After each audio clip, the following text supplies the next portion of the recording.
அனைவருக்கும் அஸ்ஸலாமு அலைக்கும் வரஹ்மத்துல்லாஹி வபரகாத்துஹு. இந்த மஸ்ஜிது சேவைக்குழு சம்பந்தமாக ஒரு சின்ன கிளாரிஃபிகேஷன், ஒரு சின்ன விளக்கத்தை கொடுக்கணும்னு ஆசைப்பட்றேன். கடந்த 15 வருஷமாக மஸ்ஜிதுகள் மூலியமாக மட்டும்தான் நாங்கள் மக்கள் சேவை செஞ்சுட்டு வரோம். ஒரு தமிழ்நாட்டில் ஒரு 10,000 பள்ளிவாசல் இருக்குதுன்னா ஒரு 1100 பள்ளிவாசலில் இந்த செயல் திட்டங்கள் செயல்படுத்தப்பட்டு கொண்டிருக்குது. சவுத் இந்தியாவில் நிறைய இடத்துல மஸ்ஜிதுகள் மூலியமாக தான் செய்கிறோம். அப்போ எங்களுடைய சேவைகள் யூடியூப் சேனல்லையும் வாட்ஸ்அப்லேயும் ஃபேஸ்புக்லேயும் போகும்போது அதை பார்த்துட்டு எங்களுக்கு இந்த சேவை வேணும் அப்படின்னு சில பேர் என் நம்பரை கான்டாக்ட் பண்ணுவாங்க. ஆனால் எங்களால் அவங்களுக்கு உதவி செய்ய முடியாது. யாருக்கு உதவி செய்ய முடியும் அப்படின்னு சொன்னால், எந்த மஸ்ஜிதில் சேவைக்குழு ஆரம்பித்து எங்களோடு இணைந்து செயல்படுகிறார்களோ அந்த பள்ளிவாசலை சுற்றி இருக்கின்ற முஸ்லீம்கள், முஸ்லீம் அல்லாத அனைத்து சமுதாயத்தினருக்குமே எங்களுடைய சேவைகளை தாராளமாக செய்ய முடியும். ஆனால் எந்த மஸ்ஜிதுகள் இதுவரை எங்களோடு இணையவில்லையோ அந்த பகுதியில் உள்ள மக்களுக்கு செய்வது என்பது செய்யணும்னு ஆசையாக இருந்தாலும் எங்களுக்கு விருப்பமாக இருந்தாலும் செய்யறது சாத்தியப்படாது. ஏதோ ஒரு குக்கிராமத்தில் ஏதோ ஒரு ஊரில் இருக்கக்கூடிய ஒரு மக்களுடைய கஷ்டங்களை நாங்கள் ஏதாவது ஒரு ஊரில் உட்காந்துக்கிட்டு செய்ய முடியுமானா முடியவே முடியாது. அப்போ அந்த மஸ்ஜிது நிர்வாகம் எங்களோடு இணைந்தால் மட்டுமே அந்த பகுதியில் உள்ள மக்களுக்கு மஸ்ஜித் சேவைக்குழுடைய நலத்திட்டங்கள் எல்லாமே செயல்படுத்த முடியும். இப்போ உங்களுக்கு ஒரு கேள்வி வரலாம், எங்கள் மொஹல்லா மஸ்ஜிது உங்கள் மஸ்ஜித் சேவைக்குழுவோட இணைஞ்சிருக்குதா இல்லையான்னு நாங்கள் எப்படி தெரிஞ்சுக்கிறது அப்படின்னா, அதுக்கு ஒரு ஈஸியான வழி தான் இந்த போர்டு. உங்கள் பள்ளி வாசலில் பள்ளிக்கு வெளியில் இந்த மாதிரி ஒரு போர்டு போட்டிருக்குதான்னு பாருங்கள். அப்படி அந்த போர்டு போட்டிருந்துச்சுன்னா அந்த பள்ளிவாசல் நிர்வாகம் எங்களோடு இணைந்து செயல்படுகிறது என்று அர்த்தம்.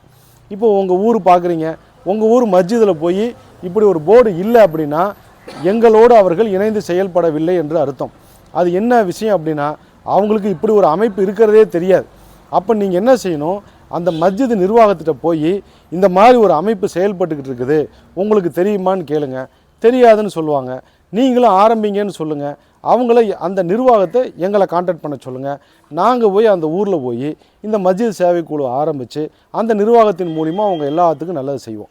இல்லைங்க, நாங்கள் மஸ்ஜிது நிர்வாகத்தின் மூலிமா இல்லைனாலும் நாங்கள் சில நண்பர்கள்லாம் சேர்ந்து நாங்கள் மஸ்ஜித் சேவைக்குழு ஆரம்பிக்கிறோம் அப்படின்னா அதுவும் சாத்தியப்படாது. அது நீங்களாக ஆரம்பிச்சுக்கலாம், நீங்களாக செஞ்சுக்கலாம், உங்களோட நாங்கள் இணைய முடியாது. எந்த மஸ்ஜிது நிர்வாகம் ஆரம்பிக்குதோ மஸ்ஜிது சேவைக்குழு என்ற அமைப்புடைய நோக்கமே என்னென்னா மஸ்ஜிது நிர்வாகத்தின் மூலமாக மட்டும்தான் செய்ய முடியுமே தவிர மஸ்ஜிதுக்கு வெளியில் ஒரு கூட்டத்தை வச்சு நம்ம ஆரம்பிக்கிற பழக்கம் நமக்கு இது வரைக்கும் கிடையாது. இப்போ உதாரணத்துக்கு சொல்கிறேன், ஒரு சேவை மருத்துவ வழிகாட்டல். என்னுடைய நண்பர்கள், நெருக்கமான நண்பர்களே சில மருத்துவ வழிகாட்டுதல் கேட்பாங்க. ஆனால் என்னால் செய்ய முடியாது. என்னுடைய ஒரே கேள்வி, அந்த மருத்துவ உதவி தேவைப்படுபவர் எந்த மொஹல்லாவில் இருக்கார், அந்த மொஹல்லாவில் சேவைக்குழு இருக்குதா, இருந்தால் தான் எங்களால் செய்ய முடியும் அப்படிங்கிறத நாங்கள் சொல்லுவோம். நண்பர்கள் வருத்தப்படுவாங்க. பட் அது வருத்தத்திற்கான நியாயம் இல்லை. ஏன்னா எங்கள் நோக்கமே மஸ்ஜிதுகள் மூலியமாக தான் செய்யணும். அதே மாதிரி நாங்கள் வாரி வாரி வழங்க பணம் இல்லைன்னே போட்டுட்டோம். நாங்கள் வாரி வாரி வழங்க பணம் இல்லை, ஆனால் வழிகாட்ட நெஞ்சம் நிறைய மனம் உண்டு. நாங்கள் மருத்துவ வழிகாட்டல் தான் பண்ணுறோம். ஒரு சர்ஜரிக்கு 30 லட்சம் தேவைப்படும், 35 லட்சம் தேவைப்படும், 5 லட்சம் தேவைப்படும், 10 லட்சம் தேவைப்படும். நாங்கள் எங்கேயும் போய் வசூல் பண்ணுறதில்ல. பணம் வாங்கினா தான் கொடுக்க முடியும். அப்போ நாங்கள் என்ன பண்ணுறோம் அப்படின்னா வழிகாட்டுதல் பண்ணுறோம். இப்போ சில பேர் என்ன செய்கிறாங்கன்னா, ஏங்க வழிகாட்டுதல் தானே பண்ணுறீங்க, அது எந்த ஆஸ்பத்திரி நல்ல ஆஸ்பத்திரின்னு சொன்னால் நாங்கள் போய்க்குவோம்ல, அதுக்கு எதுக்கு மஸ்ஜித் சேவைக்குழு ஆரம்பிக்கணுமா அப்படின்னு கேட்குறீங்க. நல்லா கேட்டுக்குங்க, பணம் கொடுக்கறதுல ஆபத்து இல்லை. ஒரு 5,000 10,000 கொடுத்து போட்டு போயிடலாம்.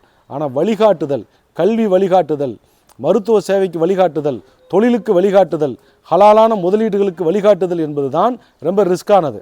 அதனால் நாங்கள் வழிகாட்டுதல் தான் செய்கிறோம், ஆனால் அதை மஸ்ஜித் நிர்வாகத்தின் மூலமாகத்தான் செய்வோம் என்பதை எல்லோரும் புரிந்து கொண்டு இந்த வாட்ஸ்அப்பில் வரக்கூடியது, யூடியூப்பில் வர்றது, ஃபேஸ்புக்கில் வரக்கூடிய சேவைகள்லாம் உங்கள் மஹல்லாவுடைய அனைத்து மக்களுக்கும் கிடைக்கணும்னா அதுக்கு முதல் விஷயம் என்னென்னா, உங்களுடைய மஸ்ஜித் நிர்வாகத்தின் மூலமாக எங்களை அணுகுங்கள். உங்களுடைய மஸ்ஜித் நிர்வாகத்தை சேவைக்குழு துவங்க சொல்லுங்கள். அப்படி துவங்கினா எங்களுடைய அனைத்து நலத்திட்டங்களும் உங்களுடைய மொஹல்லாவில் செயல்படுத்தப்படும். யாருக்கு எந்த உதவி தேவைப்பட்டாலும் மஸ்ஜிது தலைவர் மூலமாக மட்டும் எங்களை அணுகவும். மஸ்ஜிதின் தலைவரே MSK உடைய தலைவர். நன்றி, மகிழ்ச்சி.